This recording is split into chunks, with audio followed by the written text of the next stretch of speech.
unique place of in-between is what makes the Trickster an important and necessary social element, far beyond the supposedly entertaining role it has. And how does all this relate to Ronald the Clown? We are going to find out next. So do not forget to subscribe this channel and comment to this special one. We are starting right now.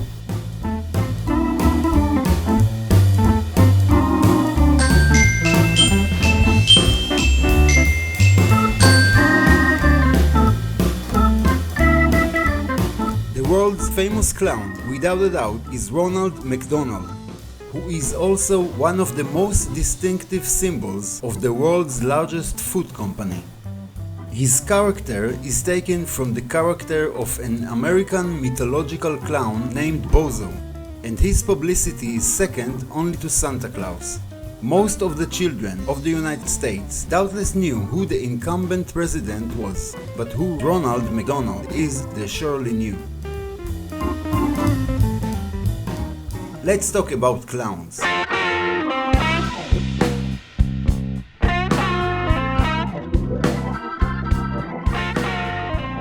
The modern clown is also an incarnation of the court clown, who was accepted in the courtyards of many kings.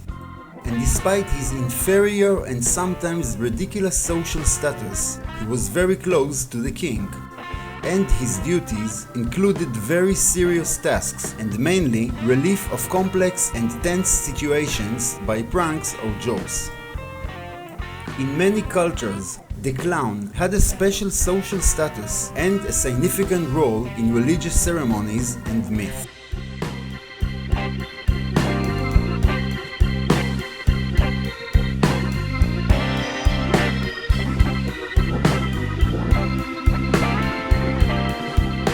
Just like a trickster. The trickster is the wild, rude character with blatant and public sexuality, funny, strong, smart and cunning. There seems to be no character in the written or oral literature that confuses us like the trickster. He is often identified with creative power, as one who has brought food or fire in different cultures, but always also acts in a way that transcends social constraints. The unique place of in-between is what makes the trickster an important and necessary social element. That is worth understanding far beyond the supposedly entertaining role it has. How does all this relate to Ronald the Clown? And more importantly, what can we learn from Ronald's character about us and the current food culture? We might start by saying that McDonald's employment laws strictly prohibit their clowns from eating near customers because it may spoil their makeup. But this is just one of the host of regulations and castrations that the creator of the groundbreaking creative clown that has been trampled on in the corporate capitalist era of the food industry.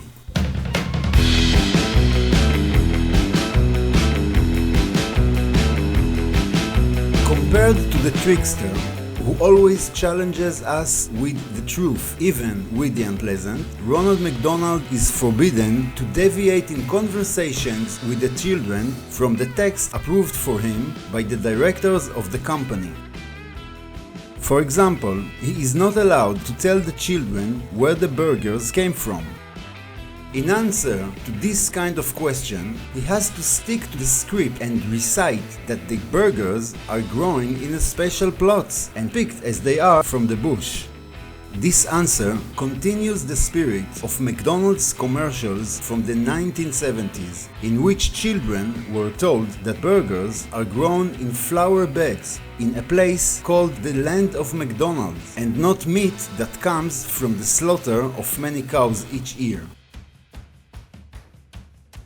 Similarly, according to the company's meticulous rulebook, all food marketed in chain stores grows naturally in a world in where there are frying bushes, trees that bear fruits in the form of apple pies, and volcanoes from which lava flows in the form of milkshake for its various flavors.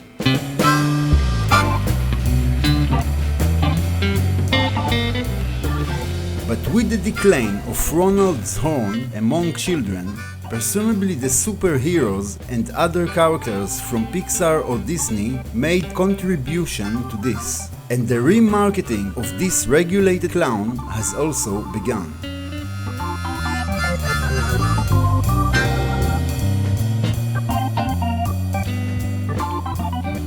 In 2005, McDonald's began marketing Ronald as a global ambassador of fun, health and fitness for children.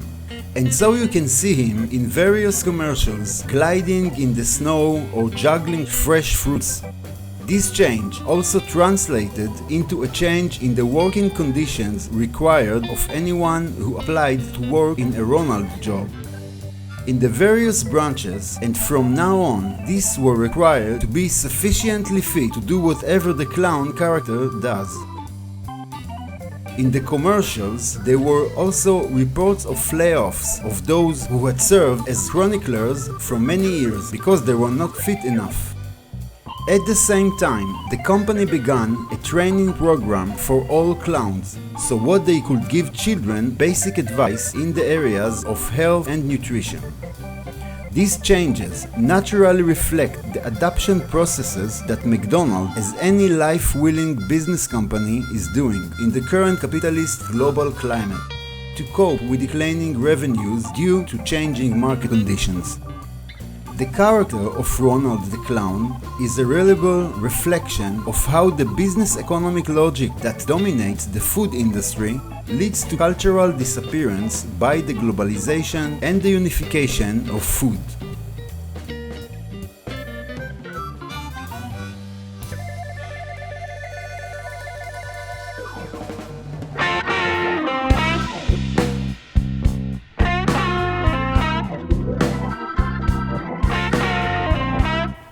Moreover, unlike the frontier-breaking Trickster, this corporate clown symbolizes the current threat to us as individuals from giant companies that control every tug of our lives.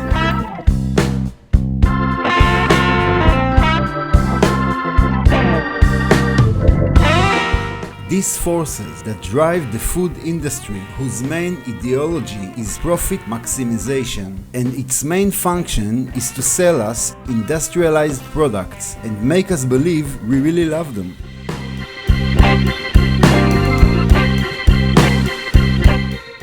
Just as the regulated impulsive Ronald, the one who should never even eat, the sexuality who lives in a non-existent place, is the current continuation of the creative, cheeky daring juggler.